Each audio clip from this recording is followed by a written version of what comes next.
ces titres que vous n'avez pas encore lus, peut-être vous allez vous les procurer. Mais attendez, parce qu'il y a une petite sélection qui a été faite par Patrice Romden. Ça s'appelle même une revue de presse des magazines, figurez-vous. Et c'est un kiosque un peu fourre-tout que je vous propose de visiter ce matin. Fourre-tout, car on trouve de tout sur les présentoirs. Et d'abord des nouveautés comme Followed, le magazine des hommes curieux, ou encore Barré, le trimestriel qui promet d'être systématiquement à contre-courant. C'est fou ce qu'il y a comme magazine nouveau là, non? Tous les jours, j'en reçois un nouveau, Ah quasi. bon? Non, c'est vrai. Et ça se vend? Oui, on ne sait pas. Bah, en tout cas, ouais, je reçois régulièrement, donc ouais. ils survivent. Hein. Regardez, il y a aussi Thinkover, revue consacrée à la recherche et qui, ce trimestre, s'intéresse à la science du vin. Alors, sans surprise, c'est la France qui consomme le plus de vin, plus de 44 litres par personne et par an, devant la Slovénie, 43 litres, la Croatie, la Macédoine, le Portugal. Ça, on ne savait pas que ces trois pays-là étaient autant consommateurs de vin. grands Slovénie, consommateurs de vin. Croatie, Macédoine. Ouais. Dans les Balkans, on picole un petit peu aussi. Ah, mais oui. moins qu'en France, hein, vous avez vu. Ouais. Et quand je dis que la France est première, si on laisse de côté un pays considéré comme hors catégorie. Alors lequel?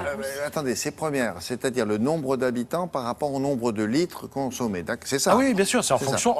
On tient compte évidemment de la population du pays. Et la question que vous posez, c'est donc dans ce Quel est sens-là. le pays qui boit le plus rapport à sa population? Non, de vin. Un tout petit pays qui est dans l'Europe, qui est un peu à part, il est hors catégorie. Il faut chercher dans le sud. Non, moi, je suis pas... Du côté de l'Italie, capitale de l'Italie. Vatican. Rome, voilà, c'est le Vatican. Et oui, le Vatican, 73 litres. J'ai vu William faire de grands gestes comme ça. Qu'est-ce que ça veut dire, Mais quoi? parce Ça que veut dire au Vatican, le vin de messe, mais oui, on est le obligé vin de d'en messe. boire. Oh non! Mais il n'y a pas que ça, il n'y a pas que ça. Parce qu'au Vatican, vous avez, on en parlait à l'instant, 800 habitants. Ce sont quoi? Des hommes plutôt âgés. Donc c'est le type de population qui a plutôt tendance à boire du vin, même modérément, mais boire du vin, plutôt qu'un pays comme le nôtre où il y a aussi des enfants, etc., des gens qui ne boivent pas de vin. Donc le Vatican est hors un catégorie. concile, tout ça, dit, était là. Eh ouais. Oh, dis donc, c'est blasphème, ça. Vous, fais gaffe, hein. vous ajoutez à ça le vin de messe, parce qu'il y a beaucoup de messes au Vatican, je me suis laissé Ah, dire. oui. Non, mais là, c'est le boulot. Oui, là, c'est professionnel.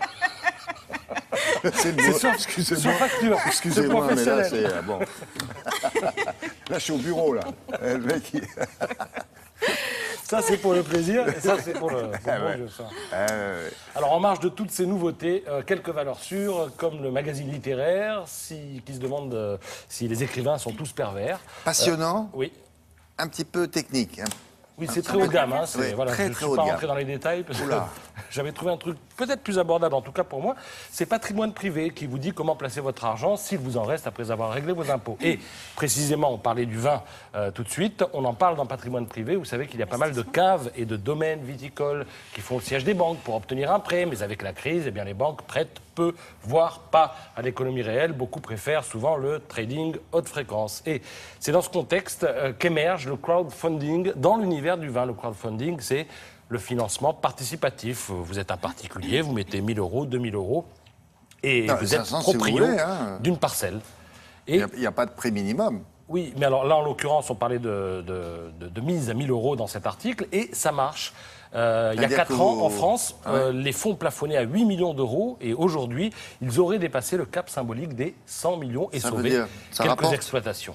Ça rapporte donc le... Alors, parfois, ça rapporte, et parfois, ça ne rapporte pas, C'est mais d'utilité publique. voilà, vous avez quelques bonnes bouteilles et puis surtout vous les partagez avec les copains. Et puis vous dites ça rapportera peut-être l'an prochain parce qu'une exploitation ne rapporte pas forcément tout de suite. Il faut du temps, c'est du métier, c'est du travail. Et c'est là, en lisant cet article, qu'on redécouvre que le vin est un produit un peu particulier. D'abord parce que les gens rêvent de posséder leur propre vignoble. Et donc vous avez le droit payent. d'aller visiter le chai. Ah, bien sûr. Là, c'est- Vous il y est, regardez, c'est bon. regardez la C'est photo. un peu chez moi. Là, regardez, Là, tous c'est les des- proprios, voilà. tous les proprios vont voir leur pied de vigne. Et ils font leur vendange. Parfois, Peut-être pourquoi non. pas. C'est quand même un métier, ça aussi. Non, mais c'est marrant, ça. Alors le vin est aussi souvent associé à une région. Donc si vous aimez la région, pareil, les gens misent, vendent. Et puis le vin, c'est l'amitié, le partage. Donc à la limite, les gens payent, même s'ils ne sont pas sûrs, on le disait à l'instant, de récupérer toute leur mise. Vous lirez ça dans Patrimoine Privé, où au passage on relève cette citation de Georges Brassens. Le meilleur vin n'est pas nécessairement le plus cher, mais celui que l'on partage. Merci.